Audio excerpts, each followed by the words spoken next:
Good morning out there in the DFS community. It's Vaughn, the Statman, coming into your YouTube airwaves, and welcome to the Stat Room. All right, ladies and gentlemen, before I get into the wonderfulness and the so-so-ness and the goodness that happened in DFS, let me get into my positive word. And my positive word for this morning is loyalty. All right, guys, I'm big on loyalty. I believe that people who are good to you, you be good to them. People that have your back, you have their back. We live in an era where people are loyal as long as the person is in their face. With me, if you talk about me behind my back, I will walk up to you in public and say something to you.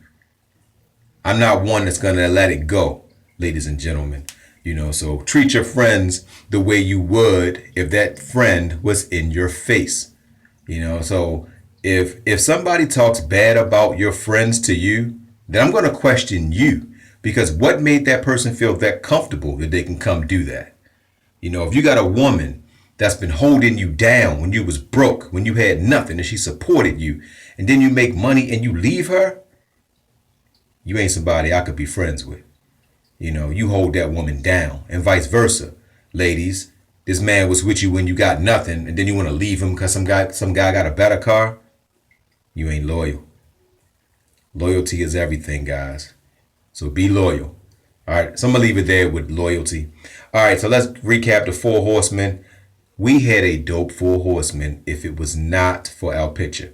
Guys, it's open season on all pitchers over 10-5. They are getting blasted. Estrada, 2 points. Yes, he got destroyed. Smoke, first baseman, 6 points. Don't really kill you. Sanyo, 21.7. Adam Jones, 18.5. Estrada and Smoke is in witness protection. They stole money. They didn't want to play. They didn't even show up, guys. They was like, what's that, man? I don't really feel like playing tonight. Yeah, so. All right, guys. I got a friendly challenge that I placed on Cam ATL. Everybody knows that I love Cam ATL. So we got a friendly bet. And our bet is that the Baltimore Ravens will go further in the playoffs than the Atlanta Falcons. If my team goes further, then he has to wear a Baltimore Ravens hat or any kind of Baltimore Ravens memorabilia. If the Falcons go further, I have to wear memorabilia. If his team makes the playoffs and my team don't, he wins, and vice versa. If my team makes it and his team don't, I win. But let me give you this stat about Joe Flacco. He is the best quarterback currently in the NFL right now when it comes to the playoffs. He has 25 touchdowns to 9 interceptions, and he threw 6 of those 9 in his rookie season and sophomore season. So he's thrown 3 interceptions since then. He's been to the playoffs 7 times. He has never lost in the first round of the playoffs, and he's 1-0 in the Super Bowl, and he's only one of 2 quarterbacks to throw 11 touchdowns to no interceptions, and he's the only quarterback to beat Tom Brady in New England 2 times and put up better stats in both games. So I rest my case. And the Ravens picked up the best safety and free agency to go along with Jimmy Smith, and now they drafted the best cornerback. Now they picked up Carr. And Joe Flacco is 1 full year removed from injury, and our offensive line is stronger, and we're getting ready to get Anquan Bolden. We're going back. This is Super Bowl 52. The Ravens will be there, and the Falcons will be 8-8 at best. All right, so let me get into my 4 horsemen for tonight. All right, pitcher Triggs is going to be my pitcher from Oakland. I'm going with third baseman Seager. I'm going with shortstop Cozart. Cozart is on fire, guys. He has 40-point upside. Seager has 40-point upside. Triggs gets you about 30 to 35. He doesn't lose at home, guys. And outfielder JD Martinez is coming off of a stinker. He's going to probably blast a home run. And he had a rest, I think. As a matter of fact, he didn't come off a stinker game. He came off of getting rest. He needed that day off.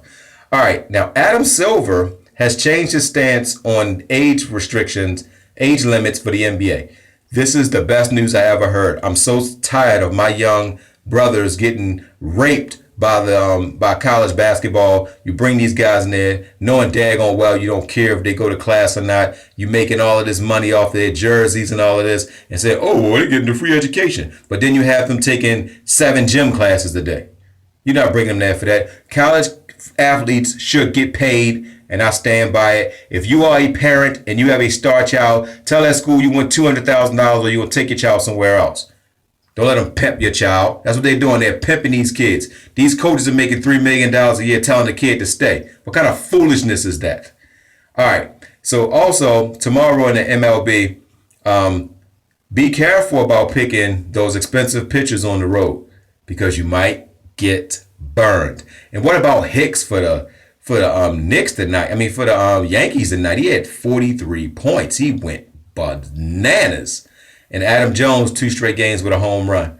All right, guys, so I'm going to leave it there. I hope you like what I did. I play head-to-heads, guys. If you play head-to-heads, you'll win the majority of the time. I won all my head-to-heads tonight. Didn't cash in any of the GPPs. That's why I only play 1 GPP at night. All right, so I'm going to leave it there, guys. If you like what I did, hit the like button, subscribe to me, and don't forget to WINWIN, Thinking Inc., and I am on to today. Love y'all.